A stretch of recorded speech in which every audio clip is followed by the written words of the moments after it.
Noon Wrestling Inc. Welcome back to the Wrestling Inc. Daily. It's me, your managing editor of WrestlingInc.com, joined here this Wednesday by our good friend who is not Brian Wool. He is my brother in floral arms. It is Alfred Kunawa. Alfred, welcome back to the Wrestling Inc. Daily. Great to be here. Yes, we are related florally. That's what our 23andMe say. Floral, me and Nick Hausman have a brotherly connection, and it's good to see my brother again. Wow, I don't know where the family tree diverted into flowers, but it's a very shaky tree. Hey, I don't want to waste any time. We have huge breaking news to get to here right off the top. Little housekeeping before we get into everything here today.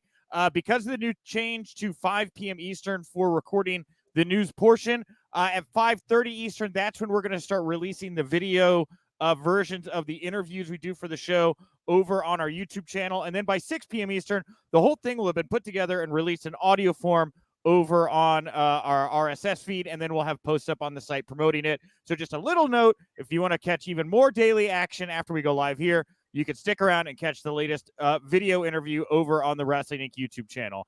Later on in the show, for example, you're going to hear from Headlock Comics creator Michael Kingston all about the latest Headlock comic coming up, what it's like to work with John Cena, yada, yada, all that stuff, right? Michael Kingston here later. The video will be up right after this.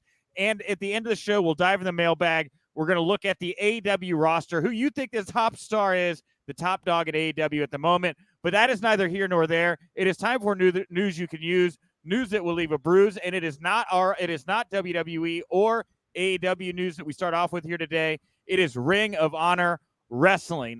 2 parts, and there's even more coming out about this as we're doing the show. And I'll try to keep my eyes peeled, or you can let us know if more things break in the comment section as well, which is very much open, and you can dive in. We'll bring your comments on the show here. But yes, Ring of Honor released the following statement about an hour ago. Throughout the pandemic, our top priority was to keep everyone healthy and safe, and despite not producing any live events over 18 months, we were able to keep everyone fully contracted. We now find ourselves at a time where we need to make changes to our business operations and are planning a pivot for Ring of Honor with a new mission and strategy.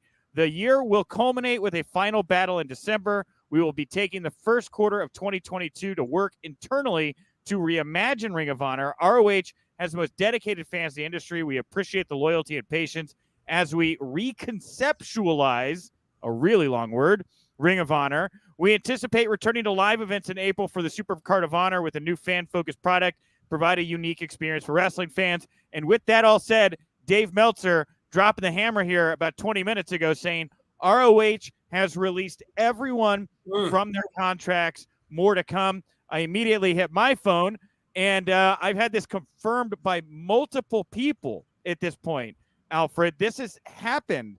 I don't know about management. I mean, Ian Riccaboni, I know has a really nice deal as well. I mean, I feel awful, right? All these people just lost their jobs, Alfred. Very dark day. Very reminiscent of Black Friday with obviously different circumstances, but that day that WWE released all those talents. And I'm just talking about the tenor of so many people being released from their jobs with such short notice and just, catching a lot of people off guard. And it is very sad. And this is one of the darker moments of wrestling in terms of on our side of when we cover it is seeing stories like this break. It just breaks my heart. And I know that there's a lot of talented wrestlers in Ring of Honor. More importantly, a lot of good people who are in Ring of Honor who are now without a job. And hopefully they'll be able to find a landing place. But this is very sad news. I'm not at all, excited to be discussing this. This really broke moments before we went on air where it was pretty much changed the complexion of our show. So this is very sad that this has happened to Ring of Honor. I don't like this, and I don't like this for the wrestling industry. And I think it kind of also plays into the idea and the point of something that's going on is that the pro wrestling industry is very cold right now. I think there's been a misperception that because AEW is fighting WWE, and at the top, we have a reimagining of the Monday Night Wars, which is a reflection of when wrestling was harder than ever. This is a completely different scenario to where now, maybe AEW and WWE are going at it, but they're fighting over a very small audience. Companies like Ring of Honor, the independent wrestling companies, thrive off of a trickle-down effect from a bigger audience of wrestling, and that trickle-down just isn't there in terms of now there's 2 million viewers, maybe 2.5 million viewers at best with pro wrestling, and so when it trickles down, it's going to be a lot less people watching the product, which has hurt Ring of Honor in their business model, which was with St. Clair and pouring all this money into it. And I just thought that they saw that it was untenable. But we'll see a lot of these business figures as more stuff comes out. And here's something, and Alfred, I maybe something, because you're Forbes, right? You could maybe run down this rabbit hole here. This all felt really weird to me, because PW Insider, by the way, I also confirmed that this decision was made about a week ago. 9 days ago, I checked the timestamp on my phone. I got a couple text messages from a good friend of mine who was like, "Hey, did you see the Sinclair MLB streaming issue that's going on right now? Did you know any? Do you have any idea what I'm talking about right now?" No, I haven't heard of the Sinclair streaming issue with MLB. What was that? So, and again, at the time, I'm not a baseball guy. I looked at it. I was like, "That's really interesting. What does that mean?" He said, "It means that Sinclair could be going bankrupt." Wow. And I said, "Well, what does that mean for Ring of Honor?" He's like, "I don't know." And because I'm doing so many things, I didn't really, and I was like, it seems more of a baseball than a wrestling story. I didn't really look into it. But I got that text message 9 days ago. Sounds like 7 days ago, the call was made to move this direction. For all of what I honestly personally think have been really, really good moves by Ring of Honor in the last 18 months, I don't think it really matters when the parent company may have an issue bigger than what you are dealing with from a kind of day-to-day creative. I hate to just be like merch ticket number. Like, it seems like there's a bigger thing maybe going on in play here right now.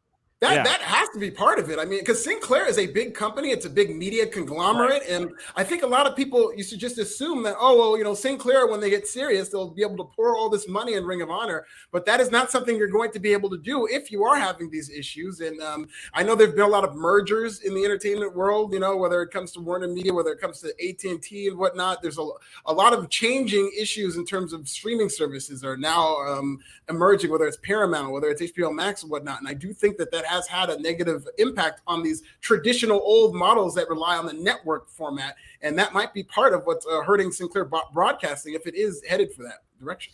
And I wonder what this means for WoW, right? Which obviously just had the tie-in with Sinclair. And, I'm kind of just free. I'm kind of free flowing here with my thoughts on everything that's going on right now. But my gut says, and what I had been hearing and probably should have looked deeper into, was there was a bigger financial problem here with Sinclair Broadcasting that was beyond the scope of just Ring of Honor. And it sounds like these guys are going to be out in the cold because of some bad business, it sounds like. But it does leave a lot. I mean, dude, we already have so many free agents on the market, right? Yeah. Like, right before we were talking, I interviewed Bronson Reed. We're going to have him, I think, on the show tomorrow. I broke the Ring of Honor news to Bronson Reed and got his take from it, right? That guy's not even signed anywhere right now. I would think that a Danhausen is bulletproof. I mean, that guy is going to be in AEW, correct? I would imagine, if this is all true. I would imagine. I mean, he seems to have friends in AEW. He's friendly with AEW. I mean, I know he's got the face paint gimmick going on, so maybe Darby Allin might take him in some kind of stable with Sting. That could make sense. But that's the thing. In terms of speculating about free agency, and I think it's going to be bad for the wrestling business, is now the market is flooded.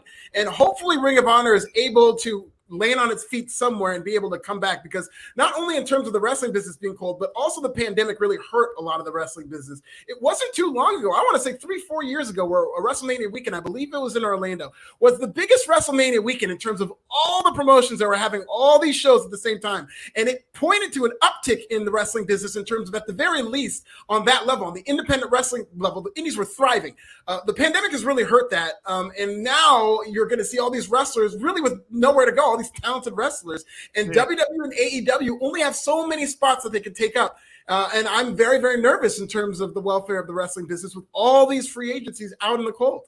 It is. And, Ethan, EC3, right? He's doing his free the narrative thing. Is everybody just going to pile into the warehouse? Is everybody going to show up and knock on the door and go to work? I mean, but at the same time, maybe this is an era of reinvention, right? I mean, you have all these talented minds, years on television, a lot of ideas that they probably never got to bring to fruition. You have more technology at your disposal than ever before. I'm a big craft beer fan, right? And I see craft beer in kind of everything. I see craft beer in music, right? Independent music, very similar, right? Even kind of the marijuana business, right? Like the craft side of that, right? Maybe we start to see more craft pro wrestling here, with so many of these people out there just kind of doing their own independent kind of, product, much like EC3 is doing right now, Yeah, I want to see more of that. We are in the DIY era. There's so many tools for you to not only create, but market, promote. There's so many free tools on social media where you can market yourself, where you can take ownership of your own brand. I had a great interview with Shane Taylor, formerly of Ring of Honor, who, life-changing in terms of the stuff that he was talking about, in terms of if you're a wrestler getting into this business, if you have a gimmick, if you have something that you know how to do, you market that. You brand yourself as that, so that when it's time to sign you to one of these big companies, they're now paying for you and your brand. You get to make more money off of that. So this is the time to do it yourself. You really shouldn't be worrying about some of these wrestling companies. I've had my reservation in AEW, and they have their own diversity issues. A lot of these black wrestlers need to maybe come together and have a black wrestling promotion, because there aren't enough of those. And these are things that I think a lot of these wrestlers need to start thinking and get creative, because these are things that can, when you talk about reimagining pro wrestling is something that's cooler, that'll attract a different audience, that will hopefully explode in a whole different way than it is now. So yeah, you bring up the black wrestlers. We have Superfly Eli Everfly, which, if this is the actual Eli, hi Eli, thanks for tuning in. Will AEW now finally sign black ROH wrestlers like Gresham, Yehai, and Lethal, or Shane Taylor? Because that is what Ring of Honor had, a lot of people of color, wrestlers of color on their roster. Gresham, he was amazing, probably the best part of AEW. Exactly, and Gresham, Lethal, ROH, ROH, but Gresham, Lethal, Yehai, I would agree with. Maybe could, but everybody can't go to AEW, but AEW really does need more representation. And these are, how do you turn away a Gresham or a Lethal or a Kenny King for that matter? Yeah, you're absolutely right. And these are all my guys. I love these guys. And now that we're in these circumstances, specifically, there's so many people out on the open market. I don't care about AEW's diversity agenda. Start your own promotion if you can. Start your own thing. Brand yourself. Screw all this. Oh, please, AEW, can you please sign? If they don't want to sign us, go somewhere else and start your own thing. I think it's now more important than ever. And this isn't only just for the black wrestlers. Any wrestlers, you are in a business where it's you're an independent contractor. And so it will behoove you to now invest in your brand. What EC3 is doing is great. And I think that's a part of the model of the future, like you brought up, Nick. I think that's a very good idea to now start, whether it's your own promotion, whether it's you branding yourself in some certain way. They really need to start thinking about themselves and how they can get that branding out there.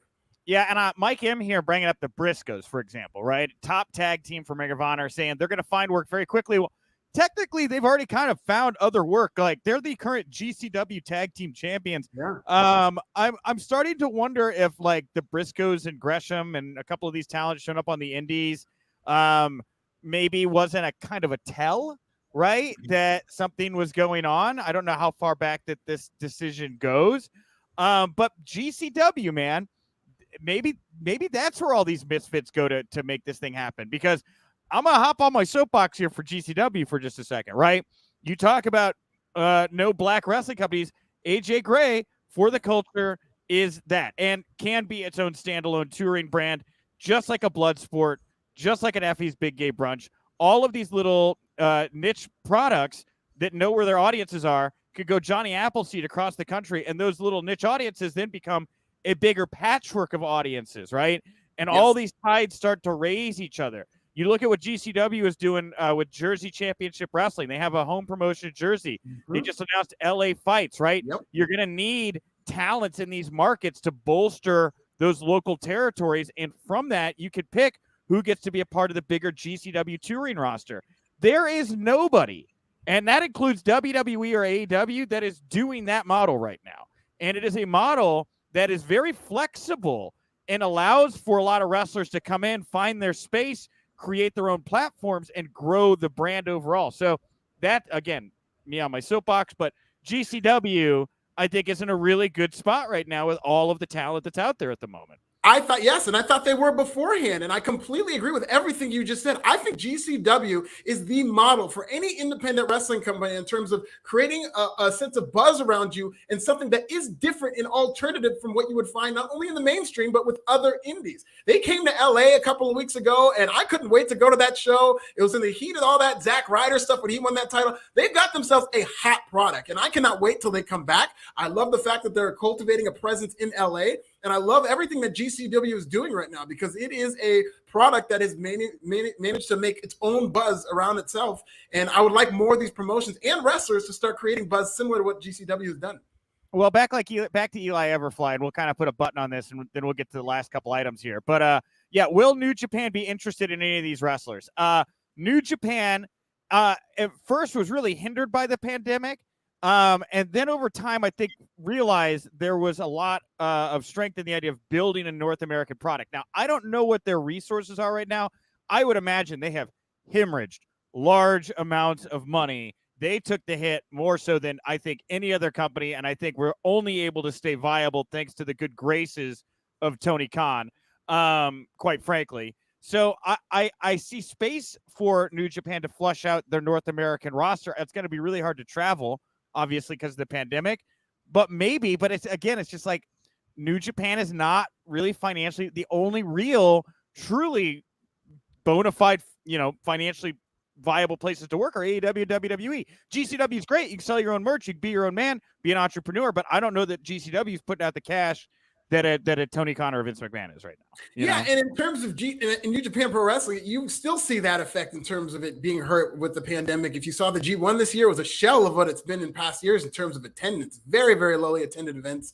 And I think the move there would be New Japan Strong, the United States umbrella of New Japan. They also came out to LA recently, and they do tour in North America. But again, to your point, I don't know if that financially is going to be the move. I do see New Japan Strong, though, scooping up a lot of these, or some of these talents that have been released. But there's a bigger problem at hand, and that these companies scooping people up, even if they filled all their rosters, there's going to be a lot of people out of a job who need to now pivot, and hopefully they stay in wrestling and they're able to do something within wrestling.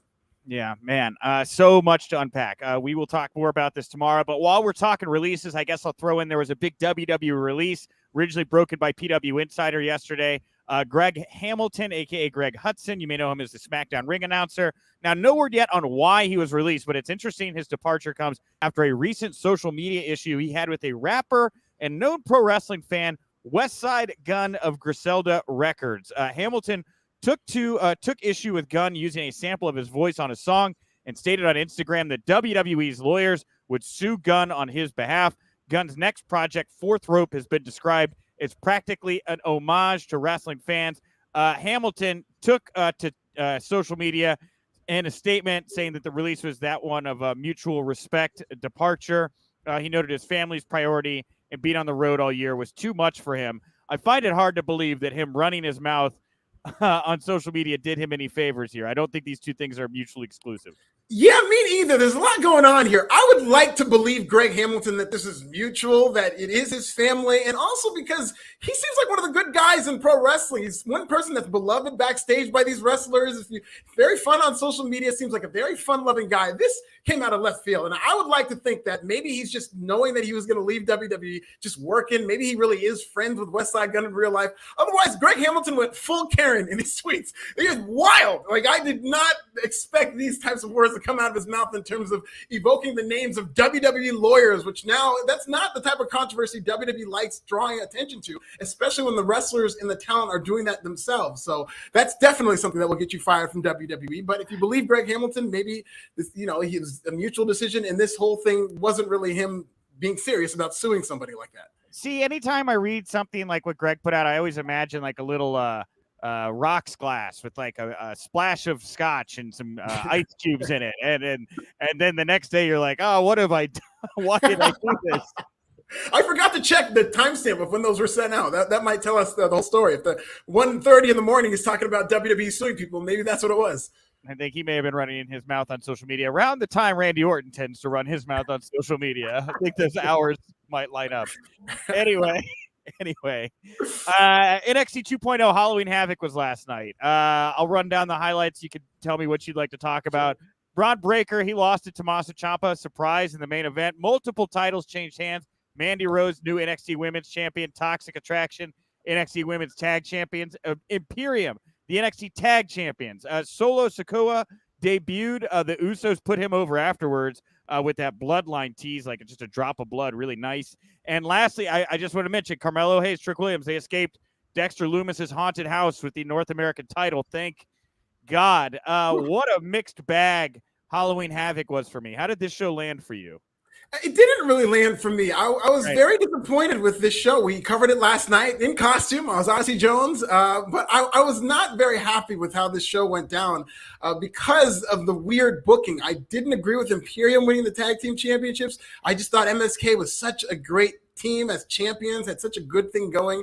And given the fact that this was a show where so many titles change hands, then you're kind of being set up where, okay, so now they're going to do the coronation in the main event with Braun Breaker. And the fact that he lost just completely confused me because they were booking him as such a monster, as somebody who just won out the gates. I'm not scared for his future. I think he'll be fine. It's inevitable he'll be champion, but I think this was a case of them overthinking themselves. And I was not blown away by the show in terms of in-ring. And the fact that they had such weird booking, especially with Odyssey Jones doing the whole, I'm going to answer as a babyface, this open challenge and then lose. I didn't like a lot of what went on in this show.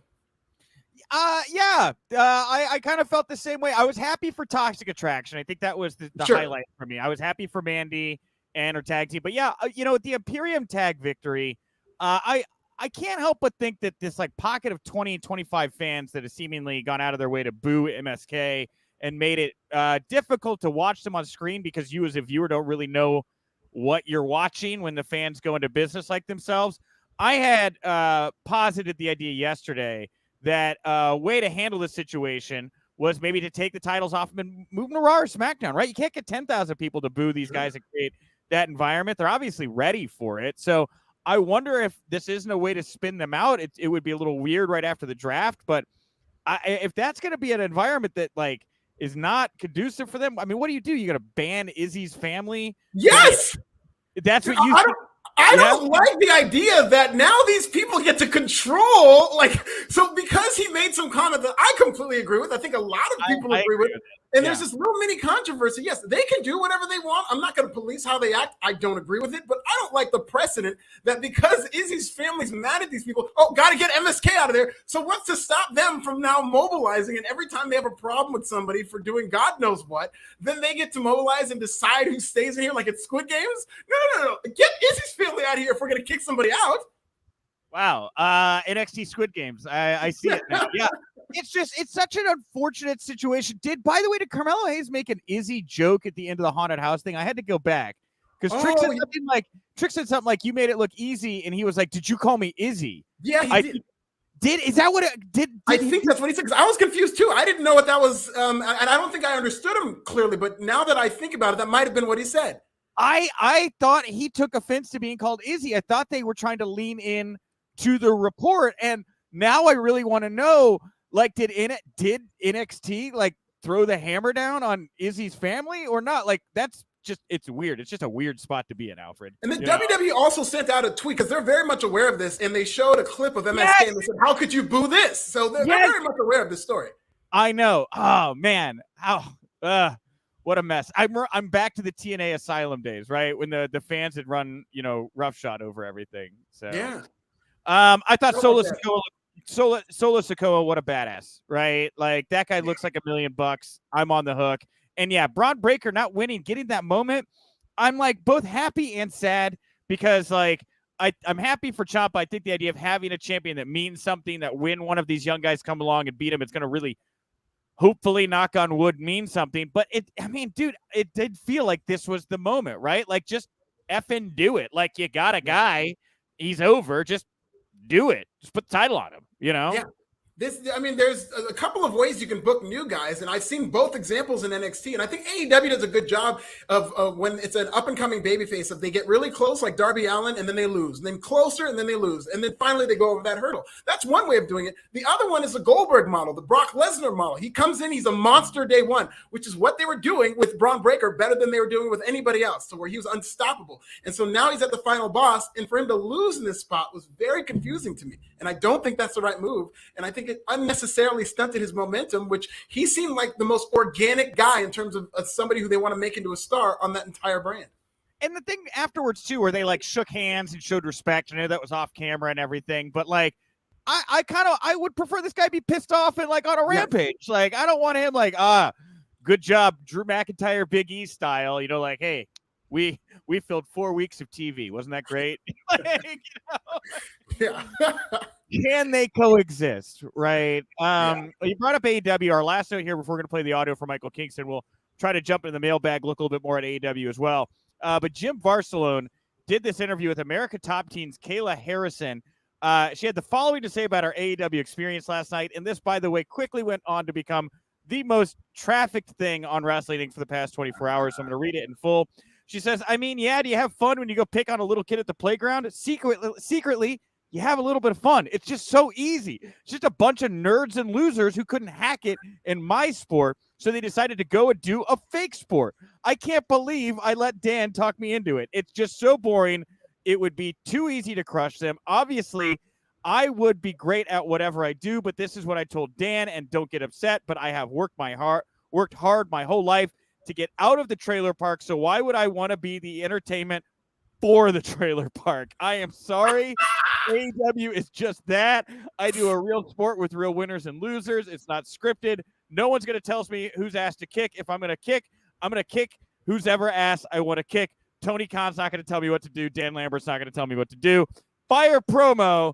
Really buried AEW there. What do you work? Shoot. What do you think about it's what? It's gotta be a work. It's got Dan Lambert's fingerprints all over this. I love it. I'm assuming that this is a work, and she's going to show up on AEW. People may not know who Kayla Harrison is yet, but she's somebody who the MMA world is very excited about in terms of being the next Ronda Rousey. She is a legit badass. She's got this great look where she's a thick woman who could just kill people. And I'd love to see her in wrestling. I think she'd be perfect for it. This promo is an example of it. I don't think, she has these feelings about pro wrestling. Like, I've never really heard whether or not she's a fan behind the scenes, but the fact that she's associated with Dan Lambert and cut such a fire promo that I think Dan Lambert would say if he was going for that.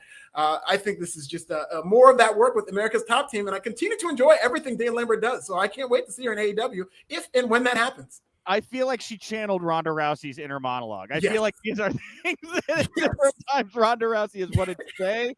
I am also leaning work on this, but at the same time, and maybe it is like Dan Lambert did another interview. We have some quotes on that, are getting attention as well, where he said that she was very anti pro wrestling before the AEW stuff, but he thinks she kind of liked it. So I don't know. The truth is somewhere in between. But I feel work. I feel like I'm getting worked right now, Alfred.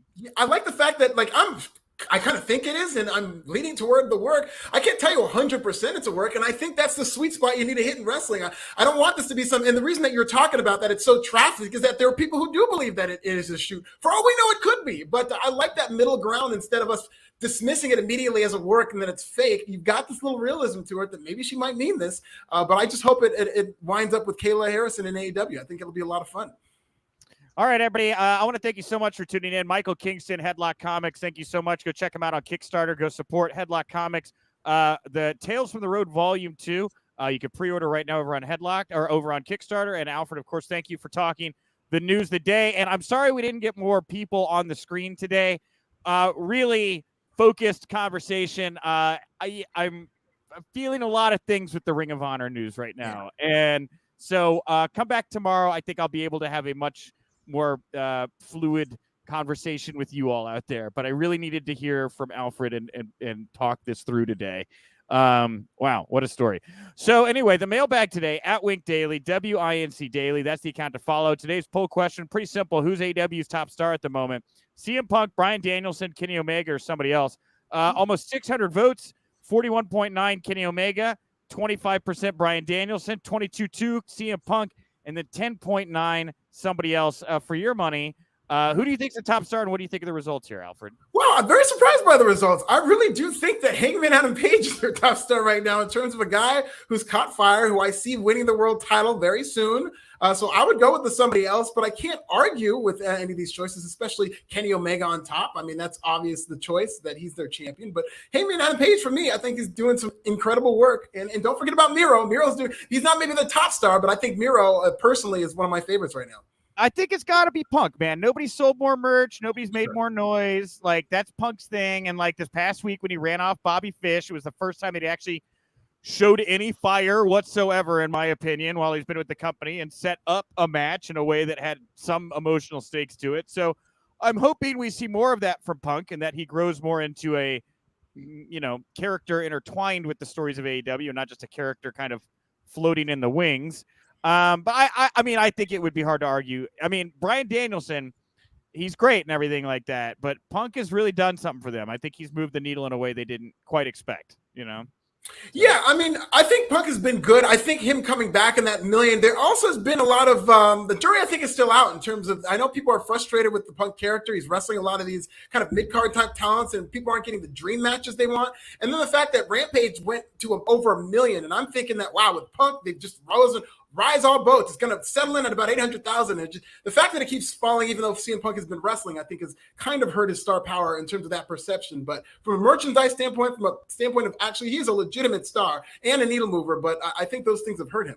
All right. Hey, all fair points. And we are at the end of the road here for today. Alfred, thank you so much for dropping into the daily. Always great talking to you. If you enjoyed the show, come back tomorrow. Mystery interview. I interviewed Bronson Reed earlier, but I have other interviews, and maybe we'll run of those, but maybe not, because Bronson Reed did talk about the ROH stuff, so I don't really know. We'll have another interview tomorrow. Come back for that. If you like the Wrestling Inc. Daily, support WrestlingInc.com. It's on all the socials. And, of course, the Wrestling Inc. podcast goes live at night like it did last night with Alfred after NXT, and it'll be going live tonight again. Now that Dynamite is back on Wednesday nights, you can come back, check the Wrestling Inc. podcast out again, and that's on all the podcast platforms as well. Alfred, what do you want to put over here before we wrap up the show today? Well, I'll be back on Wrestling Inc. with my guy Justin LeBar covering Dynamite's return to Wednesdays. Going to have some stuff on that ROH story. Already getting some stuff in here, so we'll have some stuff for you on Forbes and YouTube Pro Wrestling Bits. All right, everybody. I am at Nick_Hausman. Thank you so much for tuning in. I will talk to you tomorrow. And remember, if you winked,